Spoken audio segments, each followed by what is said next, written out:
Então fala você conectado para mais um vídeo aqui no canal, sou Eduardo Ferrari e trago assuntos importantes sobre o nosso Vasco. Antes eu peço a sua inscrição, aqui embaixo tem um botão escrito inscreva-se, se inscreve no canal, tem muita gente assistindo o vídeo, esquecendo de se inscrever, galera, é de graça. Clica uma vez aí, confirma a sua inscrição, deixe seu like também, porque é muito importante pra gente aqui, habilite o sino das notificações, pega aqui o link do vídeo e manda pra geral. Vamos falar sobre a goleada do Vasco ontem, sobre o São Cristóvão, aqui do Rio de Janeiro. Vamos falar sobre a audiência pública na Alerj. Olha, pegou fogo, hein? Fica atento e ligado aí nas informações. O potencial construtivo de São Januário, né? Que o Vasco vai reformar São Januário. A coisa andou, falta pouco para que o Vasco possa realmente fazer a nossa reforma, né? A reforma do nosso estádio. E olha, vale muito a pena. E vou contar e vou conversar com você, e começando com esse assunto. Bom, gente, o Vasco já está ali nos detalhes finais para a reforma e ampliação de São Januário, certo? O estádio vai passar de cerca de 22 mil para 43 mil torcedores, né? Capacidade. Muita gente falando, pô, é pouco. Gente, a questão, você pode fazer um estádio para 500 mil pessoas, né? Como eu disse no vídeo de ontem, como o Emerson Rocha disse também, que a torcida do Vasco não vai dar conta. A questão não é essa. A questão é o que o Vasco consegue junto à prefeitura. O que o Vasco conseguiu, né, com as autoridades ali na questão envolvendo liberação. Né? Se conseguimos nesse primeiro momento, já temos o terreno, né, já temos o nosso estádio. Né? Então, é um investimento e algumas empresas já estão realmente comprando o potencial construtivo nesse valor de 500 milhões de reais, que é o valor da reforma de São Januário. Então, assim, e da ampliação, para ser mais exato ainda, a coisa está andando. Vai para votação na Câmara dos Vereadores e depois, é claro, evidente, o Vasco começa as obras em São Januário. Aí entra uma outra questão. Precisamos de um campo para mandar os jogos do Vasco. Né? Não sei, Volta Redonda, Ilha do Governador, de repente fazendo uma arena, assim como o Botafogo fez, né? Porque a Ilha do Governador, gente, é um lugar de bom acesso aqui no Rio de Janeiro. Aí a Portuguesa da Ilha é assim, um clube muito bem organizado pelo presidente Marcelo, conheço muito bem.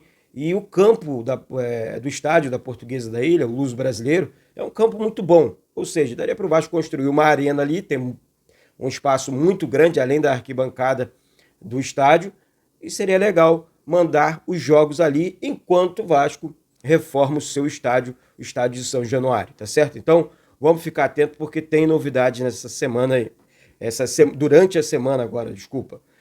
Gente, eu quero falar também sobre a audiência pública da Alerj, né? Então, assim, vários deputados, várias pessoas não entenderam.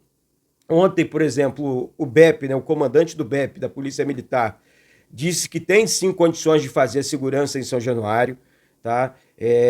O tenente-coronel, né, o Ferreira é o nome dele, acabou de afirmar, a matéria de ontem, né, que a Polícia Militar tem condições sim de garantir a realização de jogos em São Januário.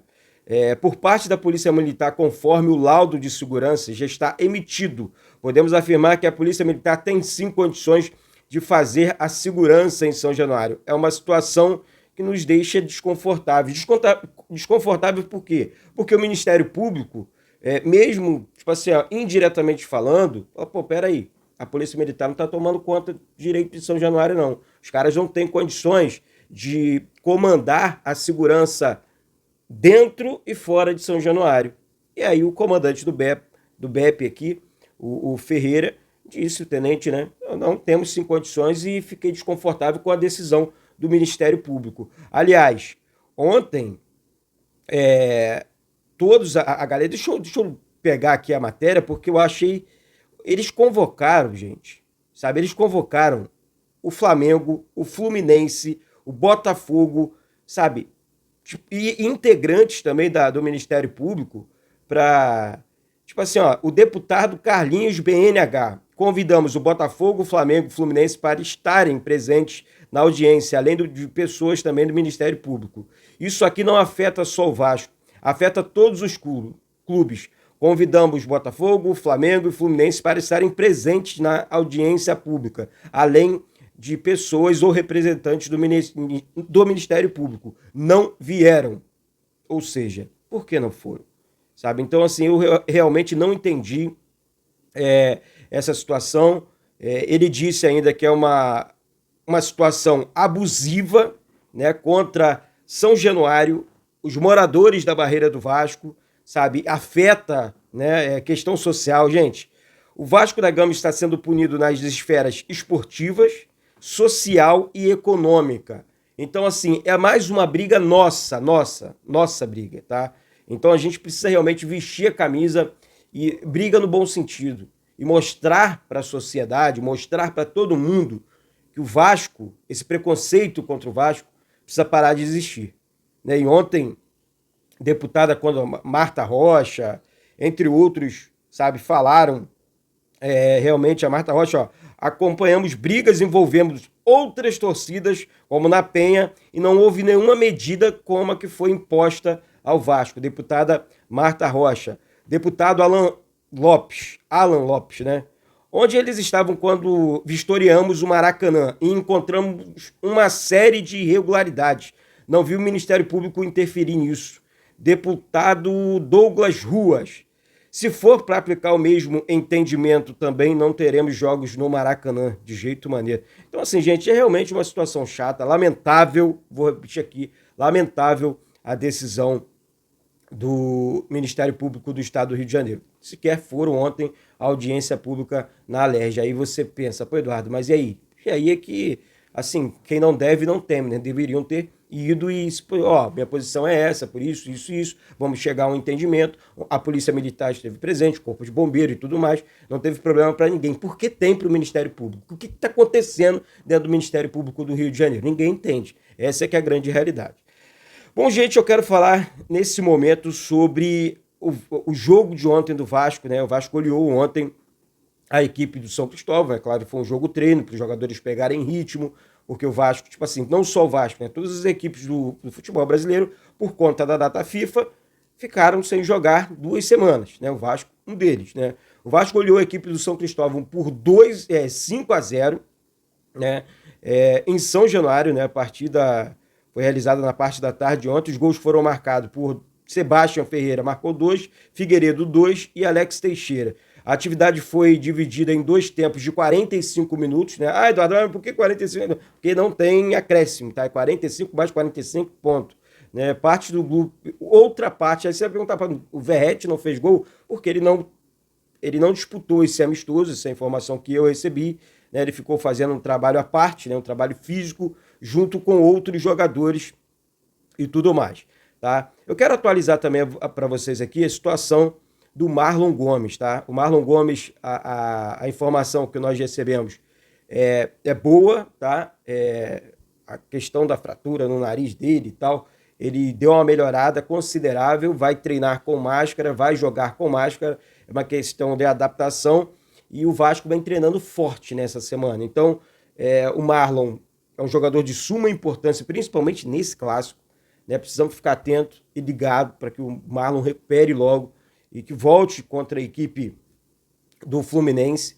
Sabemos aí que o Vasco tem alguns desfalques, né? Tipo o Medel, um baita de um desfalque, o próprio Jair, e aí você só precisa pedir socorro.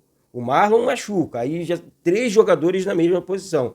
O Medel menos, né? Porque o Medel joga ali como zagueiro. Mas aí quem seria o substituto do Jair hoje no Vasco? Um exemplo, Zé Gabriel se machuca. Quem diria, né? O Zé Gabriel hoje é super titular no time do Vasco, jogando ali com essa linha de frente que eu falei para vocês aqui, junto com o Payet e junto com o Paulinho. Então, assim, gente, a gente precisa ficar atento, a gente precisa ficar ligado, porque os jogadores estão realmente se dedicando e o Ramon Dias cobrando demais, tá?